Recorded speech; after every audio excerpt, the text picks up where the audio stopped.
Hello guys, welcome back in the next video lecture of vector algebra. और in this video we are going to talk about section formula. There are two section formula, एक होता है internal division, एक होता है external division. अब internal division क्या होता है? अगर मान लीजिए दो पॉइंट है A और B, ठीक है, और उसे कोई तीसरा पॉइंट मान लीजिए उसके दोनों के बीच में कहीं कट रहा है तो इसको बोलते हैं इंटरनल डिवीजन, ठीक है।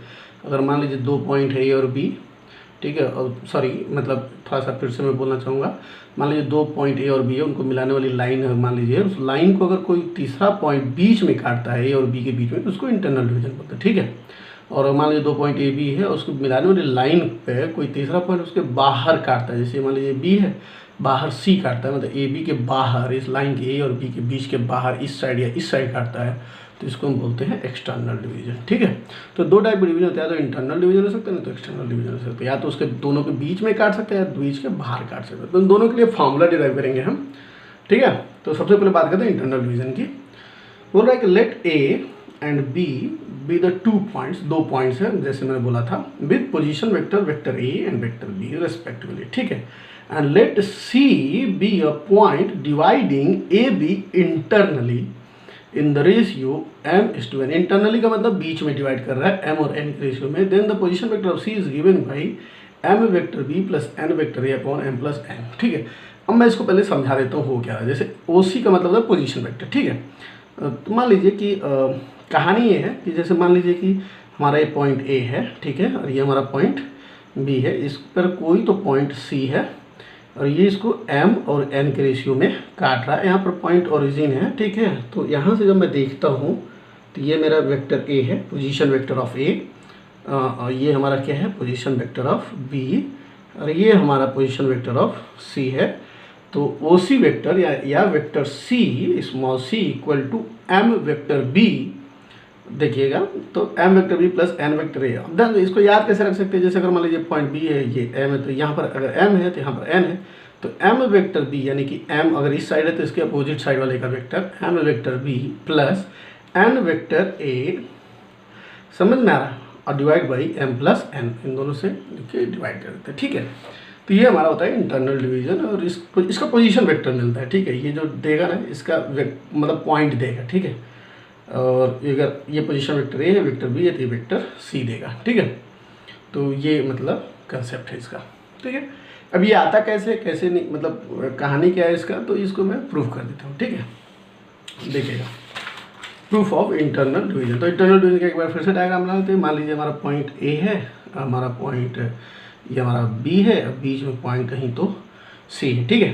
तो मैं ये कहना चाहता था कि ये इसको m और n के रेशियो में काट रहा है। इसका पोजीशन वेक्टर क्या है a, इसका पोजीशन वेक्टर क्या है b, और इसका पोजीशन वेक्टर क्या है c, ठीक है। तो इस डायग्राम से एक चीज़ हमको साफ साफ दिख रही है, वो ये दिख रहा है कि अगर मैं AC वेक्टर लेता हूँ ना, AC, और उसको डिवाइड करता हूँ वेक्टर CB से, ठीक है, तो इक्वल टू आएगा मेरा m/n। साफ साफ दिख रहा है क्योंकि AC की लंबाई कितनी है m और CB की लंबाई क्या है n। तो जितना जो मतलब इन दोनों के क्या है, दोनों का वेक्टर का अगर रेशियो लूँगा तो m/n आएगा, ठीक है।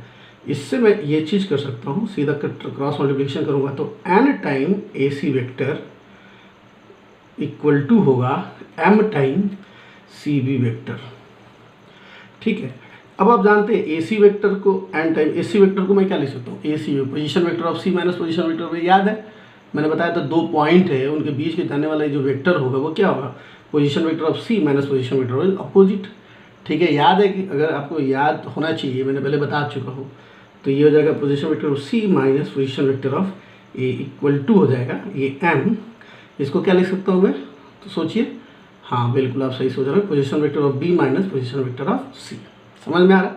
अब मैं क्या करूँगा, मल्टीप्लाई कर दूँगा, तो n vector C minus n vector A equal to m vector B minus m vector C। ध्यान से किया, तो ये माइनस वाले को इधर लाएंगे, ये माइनस वाले को इधर ले जाएंगे, ध्यान से देखेंगे तो क्या हो जाएगा, n वेक्टर C, ये हो जाएगा प्लस m वेक्टर C, ये वाला इधर आएगा, तो ये हो जाएगा m vector B plus n vector A।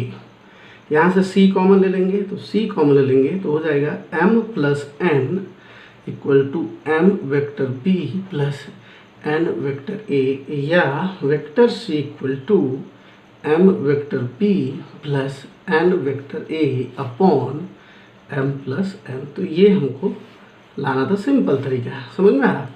तो देखिए कितना सिंपल। इसका मतलब ये है कि अगर इस लाइन पर कोई भी पॉइंट अगर है जो इसको m और n के रेशियो में डिवाइड करता है, तो उस पोजीशन का पोजीशन वेक्टर निकालने के लिए क्या करना है, इस m से multiply by b, m vector b plus n vector a upon m plus n लिख देना, बस इतना ही है। समझ में आ रहा है मैं कहना क्या चाहता हूँ, ठीक है ना। तो ये हमारा क्या आ जाएगा, वेक्टर सी हो जाएगा, position vector of point C, ठीक है। तो ये तरीका होता है, इंटरनल डिवीजन का फॉर्मूला प्रूफ हो गया, ठीक है। और ये कुछ नहीं किया मैंने, बस मैंने ये देखिए अब साफ साफ यहाँ दिख भी रहा है कि आपने खुद बोला कि अगर मतलब सी पॉइंट इसको m और n दो पार्ट में बांटता है, तो मैं AC by C B equal to m by n लिख सकता हूँ, ठीक है। और उसको फिर मैंने सॉल्व कर दिया सिंपल सी के लिए, बाकी कुछ नहीं किया, ठीक है।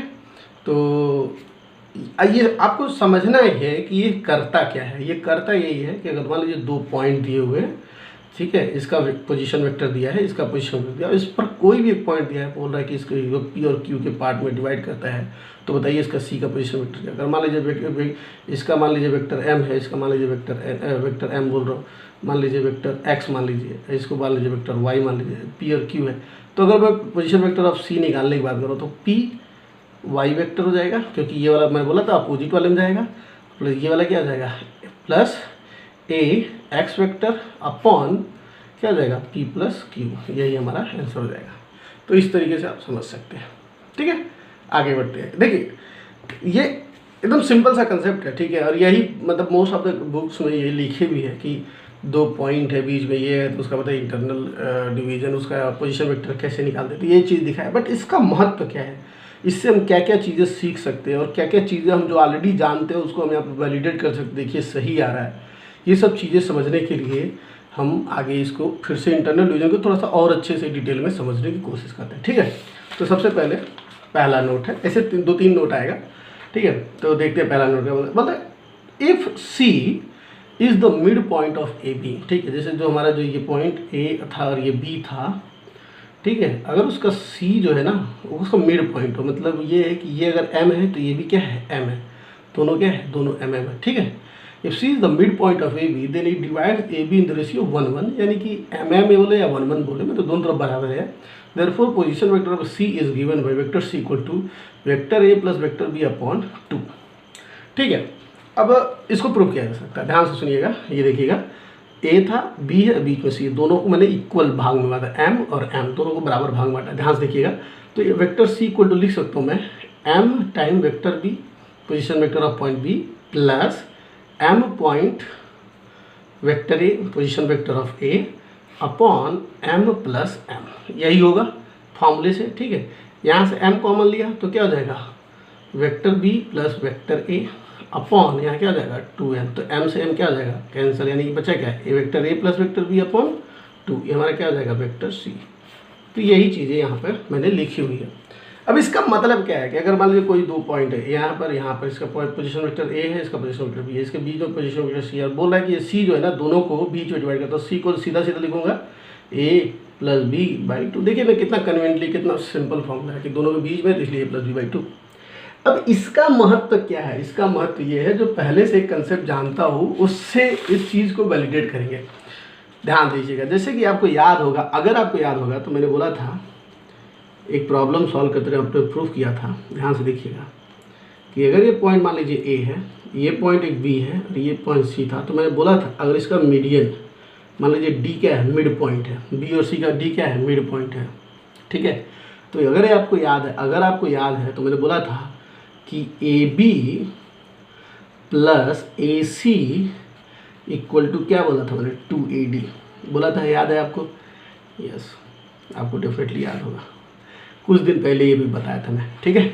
A B plus A C equal to 2AD, क्यों? क्योंकि ये क्या है, दोनों का मिड पॉइंट डी, मीडियन था ये, याद है। अब यहाँ से देखिएगा इसको अपन इस मेथड से कैसे प्रूव कर सकते हैं कि ये सही है। ध्यान से देखिएगा, अगर डी मिड पॉइंट है तो इस देखिएगा पोजीशन वेक्टर होता क्या है, पहले मैं बता देता हूँ। जैसे अगर मान लीजिए हमारा ए है, बी है और इधर पॉइंट सी है, तो पोजीशन वेक्टर ऑफ ए मतलब मैं एक वेक्टर निकालता हूँ, पोजीशन ओरिजिन हमारा ए होता है, ये वेक्टर ए है और ये वेक्टर बी था ओरिजिन से और ये वेक्टर सी था ओरिजिन ओ से, ठीक है। लेकिन अगर ओरिजिन अगर मान लो मैं ए मानता हूँ तो इसका पोजीशन वेक्टर बी का पोजीशन वेक्टर हो जाएगा ए बी, समझ में आ रहा। सी का पोजीशन वेक्टर हो जाएगा ए सी, ठीक है, और डी का पोजीशन वेक्टर हो जाएगा ए डी, ठीक है, डी का पोजीशन वेक्टर हो जाएगा ए डी। तो position vector of A D equal to क्या आ जाएगा, अगर मान लीजिए ये एम है और ये एम है, ठीक है, तो एम देखिए इस M times A B, M time A B plus M times A C upon M plus M, यही होगा इंटरनल डिवीजन की वजह से। ध्यान से यहाँ से m कॉमन हो गया, यहाँ से यहाँ तक, यहाँ से m बाहर निकलेगा तो हो जाएगा A B plus A C upon M क्या हो जाएगा 2m, m से m क्या हो जाएगा कैंसिल। यहाँ देखिए ए बी प्लस ए सी, ये 2 इधर चला जाएगा तो ये क्या हो जाएगा A B vector plus A C vector equal to क्या हो जाएगा 2AD वेक्टर। यही तो हम पहले भी जानते हैं, समझ में आ रहा। तो इसका महत्व क्या है, इसका महत्व ये है कि ये मिड पॉइंट रहेगा ना, तो ये दो वेक्टर का जो एडिशन होता है ना, वो जो इसका मीडियन जो आता है इसके 2 टाइम्स के बराबर होता है। यहाँ पर भी देखिएगा, यहाँ पर अगर मान लीजिए कि ये, अगर मान लीजिए ये हमारा O है तो ये हमारा पोजीशन वेक्टर क्या है, वेक्टर A है, ये हमारा क्या है वेक्टर B है, और ये हमारा क्या है वेक्टर C है। तो अगर मैं बोलता हूँ vector A plus vector B क्या होगा, तो हमारा क्या हो जाएगा, सीधा मैं बोल सकता 2 वेक्टर C हो जाएगा। समझ में आ रहा है, यहाँ पर C देख भी सकते हैं, vector A plus vector B equal to 2 vector C, समझ में आ रहा। तो ये भी एक बड़ा महत्वपूर्ण चीज़ है, इससे इम्पोर्टेंट पॉइंट है इससे समझने के लिए इंटरनल डिवीजन से, ठीक है। तो मुझे लगता है कि आप इस सब पॉइंट को समझ चुके होंगे, ठीक है। अब आगे बढ़ते हैं, नोट 2।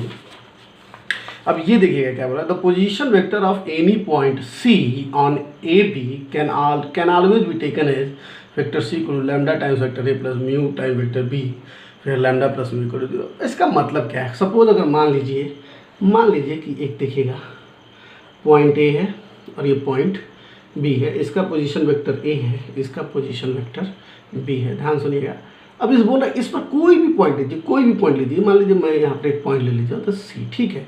और मैं बस आपसे इतना बोलना चाहता हूँ, ये कोई भी रेशियो में काट सकता है, तो मैं इसको मान लीजिए M और N मान लेता हूँ, ठीक है, फॉर द एग्जाम्पल, ठीक है। तो बोल रहा है कि अगर मान लीजिए position vector of any point C on A B can always be taken as this, इसको ऐसे रिप्रेजेंट किया जा सकता है जहाँ पर lambda plus mu equal to 1 होगा। ध्यान देखिएगा क्या, तो इसका मतलब ये है कि वेक्टर C इक्वल टू मैं लिख सकता हूँ, वेक्टर C इक्वल टू लिख सकता हूँ मैं M times vector B plus N time vector A upon M plus N, ऐसा लिख सकता हूँ, ठीक है।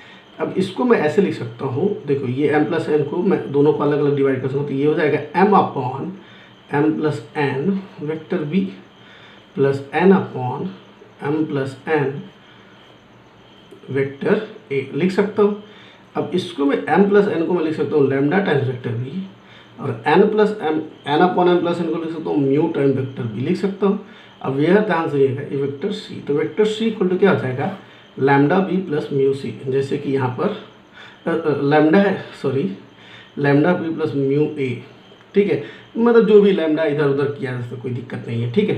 तो समझ गए ना मतलब, लेकिन इंपॉर्टेंट क्या इन दोनों का एडिशन बनाना चाहिए। देखिएगा तो लैम्डा इक्वल टू, जहाँ पर मेरा लैम्डा इक्वल टू क्या है M upon M plus N लिया मैंने, और म्यू इक्वल टू क्या है N upon M plus N है। तो इन दोनों को जब जोड़ता हूँ मैं लैम्डा प्लस म्यू, तो साफ दिख रहा है कि M प्लस N अपॉन ऊपर हो जाएगा M प्लस N, तो M प्लस N प्लस करके क्या जाएगा ऊपर होगा। तो यही कहानी बता रहा है, बेसिकली कहानी क्या है।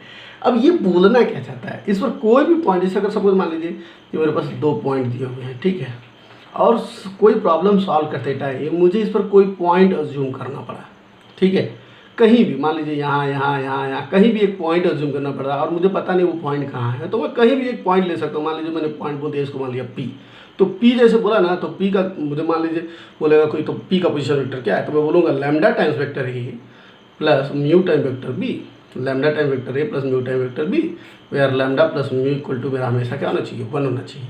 यानी सिंपल, अगर मान लीजिए कोई भी पॉइंट है, इसका मतलब क्या है, इसका मतलब क्या है, सपोज अगर मान लीजिए एक जैसे इसका ये समझ गए, ये हो गया। अब ऐसे भी क्वेश्चन पूछा जाए, जैसे मान लीजिए वेक्टर A है और वेक्टर B है और इस पर पॉइंट एक मान लीजिए पॉइंट P, अब बोल रहा है ध्यान से, बोल रहा है वेक्टर P, पॉइंट P का जो पोजीशन वेक्टर है वो है 5 vector A minus 4 vector B। बोल रहा है कि बताइए क्या P इस लाइन पर है। तो आप देखेंगे तो सोचेंगे अच्छा तो कैसे पता चलेगा कैसे है कि नहीं है, तो मैं इस 5 और -4 को ऐड करूँगा, 5 प्लस -4 ऐड करूँगा तो क्या रहा है, 1 आ रहा है, 1 आ गया। इसका मतलब ये इस पर है, लाइन पर है, नहीं समझा। मान लीजिए ऐसा ए और बी दिया है, 2 पॉइंट है ए और बी, उनका पोजीशन वेक्टर वेक्टर ए और वेक्टर बी दिया है।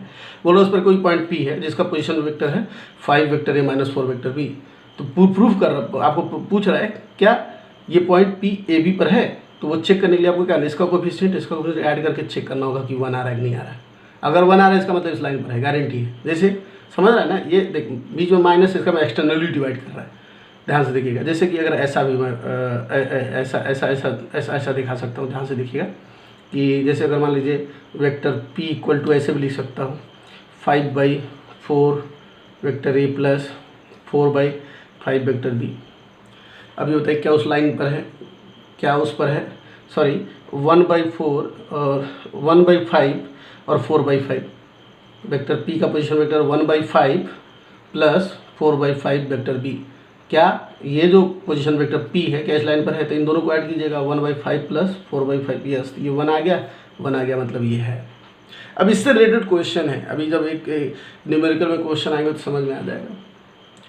फिर अगर फिर भी समझना चाहते तो मैं आपसे एक क्वेश्चन और पूछता हूँ, आप खुद देख सकते हैं। जैसे अगर मान लीजिए कि ये 2 पॉइंट है, मान लीजिए पॉइंट ए है, पॉइंट बी है, इसका पोजीशन वेक्टर ए है, इसका पोजीशन वेक्टर बी है, इस पर एक पॉइंट है, मान लीजिए इस पर पॉइंट नहीं है, पॉइंट क्यू बोला है, कोई भी पॉइंट क्यू है तो इसका पोजीशन वेक्टर दिया है 3/7 vector A plus 4/7 vector B. अब बोल रहा है क्या पॉइंट क्यू ए बी पर है, तो इसके लिए चेक करने के लिए क्या करना पड़ेगा, 3/7 प्लस 4/7 निकालना होगा।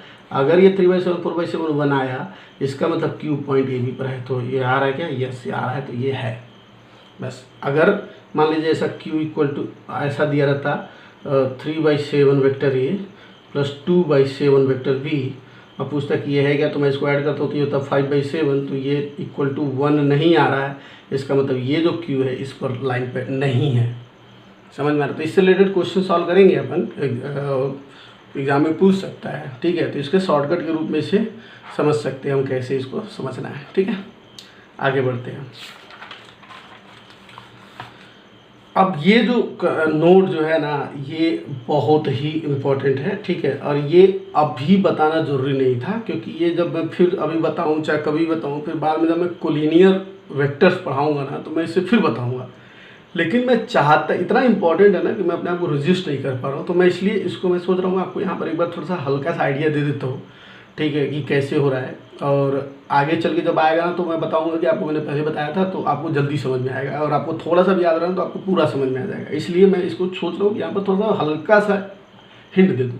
बोल रहा है कि if point A B and C with position vector vector A vector B and vector C, में 3 पॉइंट है ए बी सी, उनका पोजीशन वेक्टर है vector A vector B vector C respectively. बोल रहा है कि यार कोलिनियर, बोल रहा है कि अगर ये कोलिनियर है, अगर ये तीनों पॉइंट है कोलिनियर है, तो बोल रहा है कि then lambda vector A plus mu vector B plus delta vector C equal to होगा 0, where lambda plus mu plus delta equal to आएगा 0।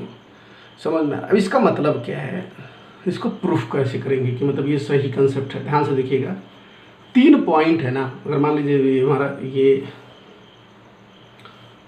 ये लाइन है वेक्टर ए पॉइंट बी, ठीक है, ये हमारा वेक्टर ए है, ठीक है, ये हमारा क्या है वेक्टर बी है, और ये बोल रहा है ये जो 2 पॉइंट है, और ये पॉइंट मान लीजिए इस पर एक पॉइंट सी है, ठीक है, जिसका पोजीशन वेक्टर है सी, ठीक है। तो ये बोल अगर ये कोलिनियर होंगे ना, अगर ये कोलिनियर होंगे, याद रखिएगा, अगर ये कोलिनियर होंगे तो वेक्टर सी पॉइंट सी जो है या तो ए बी को इंटरनली या एक्सटर्नली डिवाइड करेगा, उससे कोई लेना देना नहीं है, हम मान के चलते इंटरनली डिवाइड करा, तो मतलब बेसिकली डिवाइड तो कर रहा होगा ना।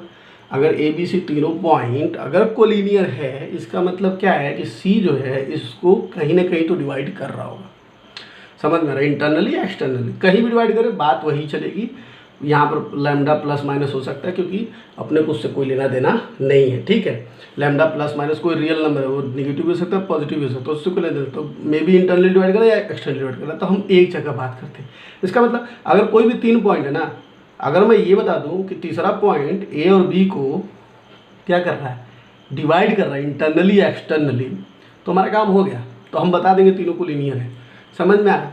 तो उसके लिए मैं क्या कर रहा हूँ, ध्यान से देखिएगा, तो इसको मैं लिख सकता हूँ, ध्यान से देखिएगा, इसको मैं लिख सकता हूँ, जैसे मान लीजिए इसको m और n के रेशियो में डिवाइड कर रहा होगा, तो वेक्टर c इक्वल टू मैं बोल सकता हूँ m vector b plus n vector a upon क्या चीज़ m प्लस n, ये लिख सकता हूँ।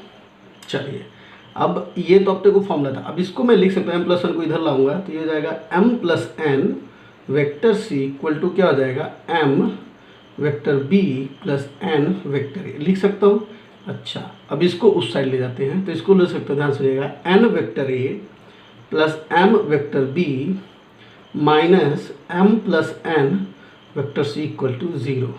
अब इसको मैं लिख सकता हूँ lambda times vector a plus mu time vector b plus delta time vector c equal to 0, क्योंकि लैम्डा म्यू डेल्टा मेरा क्या है, कोई तो स्केलर है, where lambda equal to n, mu equal to m और delta equal to minus m plus n।